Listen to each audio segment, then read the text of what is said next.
করবি? আর এদিক ওদিক ঘিসি করবি? করবি কি? তাহলে এইভাবে তুই এইভাবে পড়ে থাকবি।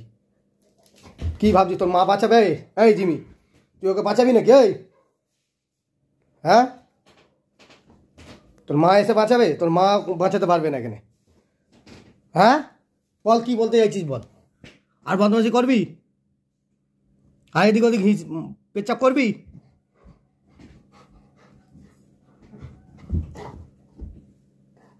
সারাক্ষণ ভেউ ভেউ ভেউ ভেউ করছিস, কিচ্ছু বলছিস না। তারপরে বিছানায় পেচ্ছাপ করে দিচ্ছিস, এখানে পেচ্ছাপ করছিস। হ্যাঁ, আর করবি কি? বাথরুমে না গিয়ে? এ তো বাথরুমে যায়, এ তো বাথরুমে গিয়ে পেচ্ছাপ করছে। তাহলে ওর দেখা দেখি তোরা যাবি না কেন? তোরা কি পেয়েছিস, কি পেয়েছিস বাড়িটাকে? ওরম করুণ চোখে দেখলে হবে না। এই যো,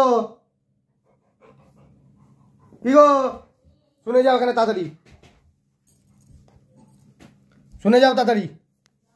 আরে তাড়াতাড়ি আসো এখানে, আসো এক্ষুনি, আসো তাড়াতাড়ি। কি বলতে চাইছে শোনো।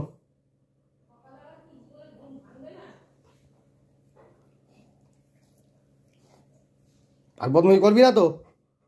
সত্যি বলছিস? আর বদমাশি করবে তুমি? করবে না তো? ল্যাসটা নাড়িয়ে বলে দাও আর বদমাশি করবো না। কই ল্যাস নাড়াও, ল্যাস নাড়াও।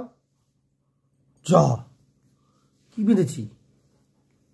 খুলে ফেললি একা একাই? জ